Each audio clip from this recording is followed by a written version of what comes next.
ABC 10 News at 5 starts right now. This time tomorrow, Joe Biden will be the 46th president of the United States. The emotional statement he made today before leaving his home for D.C. and the farewell message released by President Trump on the eve of his White House departure. And those blustery winds, they are rolling through San Diego County. The big changes we can expect to see here in the coming days. Plus, the U.S. surpasses 400,000 COVID deaths today. Why experts say the worst is far from over. ABC 10 News at 5 starts now. And good evening. I'm Steve Atkinson. I am joined remotely by my co-anchor Lindsay Pena. We're going to be checking in with her shortly. But first, tonight, Washington, D.C. is on lockdown and experiencing an unprecedented ramp up in security, all ahead of Joe Biden's presidential inauguration tomorrow. This is a live look right now at the White House. Tensions there have been high since the January 6th insurrection by supporters of President Trump. Right now, tens of thousands of National Guard and other law enforcement officers, they are stationed in the area. Streets are blocked, and those high fences are wrapped around the National Mall, the Capitol, and the White House. It may not be the inauguration the president-elect wished for, but as ABC's Alex Perche explains, it is expected to be the most unusual in U.S. history. President-elect Joe Biden at a solemn ceremony in Washington. To heal, we must remember. The day before his inauguration, the country marking a grim milestone, more than 400,000 deaths due to COVID-19. Ahead of tomorrow's ceremony, nearly 200,000 U.S. flags on the National Mall, representing Americans not able to travel to inauguration because of the pandemic. But less than 24 hours before his inauguration, security experts' biggest fears are now coming true. A defense official confirms their vetting found 2 Army National Guard members assigned to Joe Biden's inauguration have ties to far-right groups. Both have been removed from inauguration security and are now under investigation. 10 more National Guard members also taken off the line for other reasons. These are vetting efforts that identify any questionable behavior in the past or any potential link to questionable behavior not just related to extremism. Before that news, a law enforcement bulletin raised concerns that right-wing extremists might try to pose as law enforcement and military to infiltrate security at the event. Washington, D.C. is already on high alert after the January 6th siege of the Capitol. More than 25,000 National Guard now on duty. Razor wire, barricades, and checkpoints everywhere.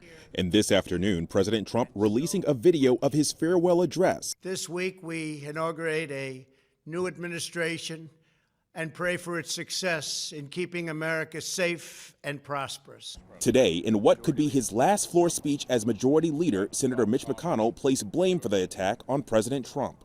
The mob was fed lies. They were provoked by the president and other powerful people.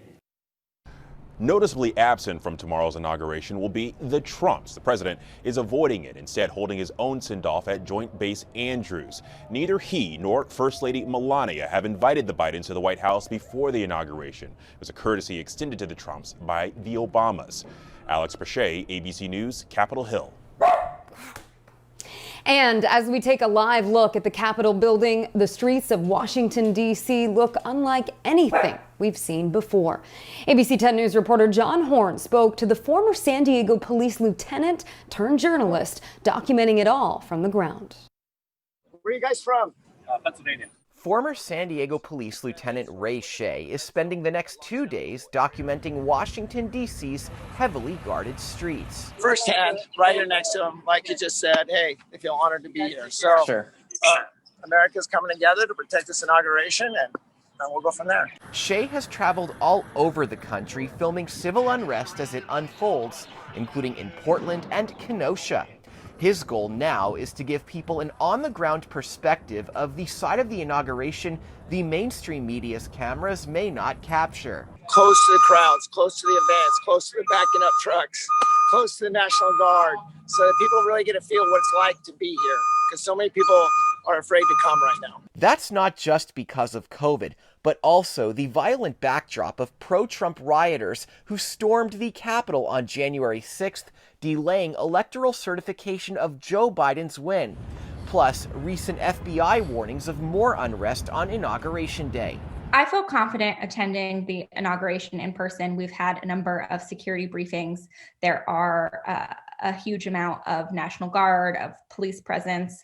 We know that they're taking any threat very seriously. Shea said D.C. was mostly clear of civilians on Tuesday, but he'll have his camera on hand for whatever unfolds before and after President-elect Biden is sworn in. John Horn, ABC 10 News. And we also heard from Congressman Darrell Issa's spokesman. Issa, a Republican, will attend the inauguration and expects a peaceful transfer of power. Our live coverage of President-elect Biden's inauguration begins tomorrow at 6 in the morning, immediately following ABC 10 News at 5 a.m. And throughout the day, you can check out real-time updates on 10news.com. It's all on our homepage, including a list of events, photo galleries, and a link to our live stream. Hey, breaking news. Right now, crews are trying to put out a brush fire that just erupted in San Marcos. You can see it there in the middle of your screen. This is a live look from our 10 News breaking news tracker. That fire started a little after 4 o'clock in a canyon behind Double Peak School. This is on San Elijo Road, if you're familiar with the area. CAL FIRE tells us the fire has already burned up to about 3 acres. No buildings, as you can see, are threatened in that area. Turning now to our weather. Strong winds are creating some problems throughout our county. As you can see, they range from downed utility poles to overturned big rigs on the freeway.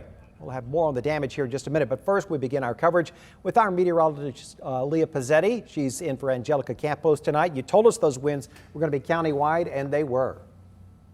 Yeah, Steve, across the county, we really have been feeling those gusts, and they're not done yet. We still have gusty conditions expected for about the next day or so. Current gusts right now, you can see Alpine feeling 65 mile per hour gusts, but across the board, very, very blustery outside right now. So we do have a couple watches and warnings in place. A high wind warning along our coastal communities will end at 6 p.m. tomorrow. As we move inland and for our mountains, that high wind warning is going to end at 10 p.m. tomorrow, so just a tiny bit longer. And in addition to that, we also have a flash flood watch. Now that is because of tropical moisture pulling in from a low pressure system off of our coast. That's bringing rain chances to parts of San Diego County, but not necessarily all. Coming up in just a bit, I will time out when we're expecting to see rain and for who.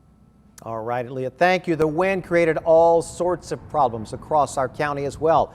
Our ABC 10 News reporter Rachel Bianco shows us the impact of the dangerous conditions. Powerful Santa Ana winds ripped across the East County. In Ramona, drivers dodged large tumbleweeds and what looked like a blinding sandstorm. Gusts nearing 80 miles per hour knocked down tree limbs, utility lines, power poles, and ripped apart fencing. Zachary Spelling lives on 2 acres in Humol. He makes sure his property is clear of anything that could be sent flying. I kind of monitor when the winds pick up and try to send it out to Facebook groups so that we can all kind of secure our patio furniture, put the umbrellas down. The CHP warning drivers with high-profile vehicles to avoid I-8 from Alpine to the San Diego County line after the wind flipped this big rig. No one was hurt. CAL FIRE is also tracking the conditions and bringing in extra crews. Even though parts of the county are getting rain, there is still plenty of fuel for a fire. So the high temps coupled with low relative humidities have caused our fuel moistures to be critically low. And that, joined with potential for extreme widespread wind, really increases the potential for a large-scale wildland fire. SDG&E hasn't sent any notices of planned power shutoffs, but with the wind warning in effect until late Wednesday night, outages are possible. Pretty much within an hour of the power cutting off, you can hear every other house on my street starts firing up the generators. It's just something we've learned to live with. The wind also hammering the coast. One woman sent us these pictures of hail hitting her patio furniture in Ocean Beach. Rachel Bianco, ABC 10 News. Now to the latest on the coronavirus in San Diego County. Some Scripps Health patients will start getting access to the COVID vaccine starting tomorrow. Scripps tells us they have some leftover supply after vaccinating their healthcare workers. So a small number of vulnerable patients will now get their turn. It will be by appointment only.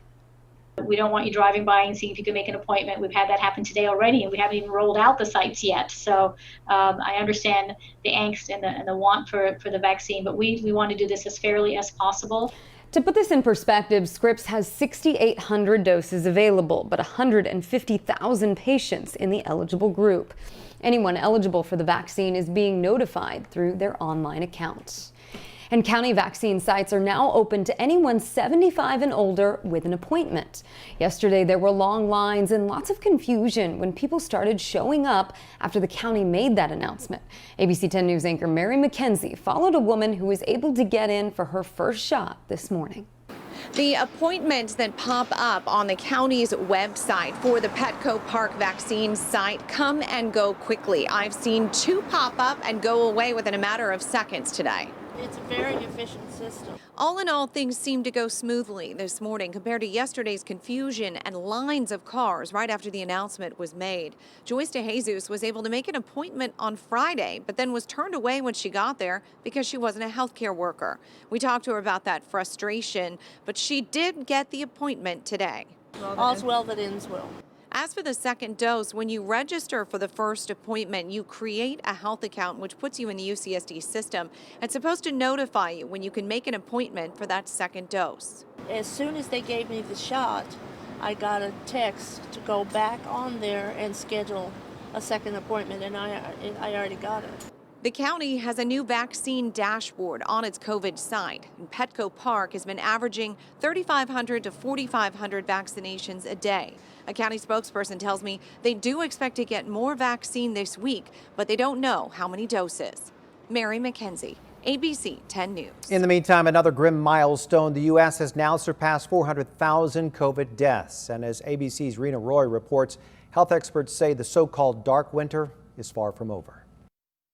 It's been nearly a year since the first COVID-19 case was confirmed by the CDC here in the U.S., and stories of heartbreak have haunted our country since. I had no idea that I was going to be in the hospital fighting for my life. 58-year-old Bill Sinecki was on a ventilator battling the virus in Michigan. He tested positive along with 8 of his family members, including his mother, after attending 2 family gatherings during the holidays. When he recovered, he learned his 89-year-old mother did not. I told the doctor, I said, well, I killed my mother because I know I gave it to her. Albert and Carol Stevenson, a married couple in Kansas, died from the virus less than 2 hours apart, holding hands. The pillar of our family has been taken away from us, and it's very crushing.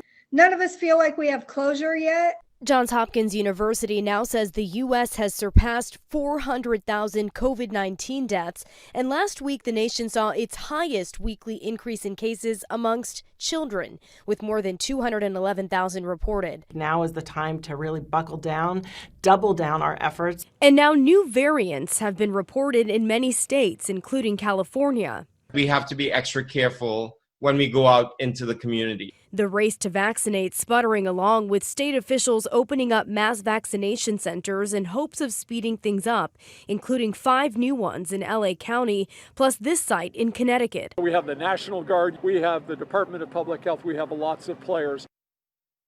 The Biden administration is hoping for 100 million shots in the first 100 days in office. His team is planning to use military medical workers, people who are retired, and nursing students to help administer doses faster. Rena Roy, ABC News, New York. And you can follow any new developments surrounding the coronavirus by downloading our free mobile app. Just go to the App Store and search 10 News.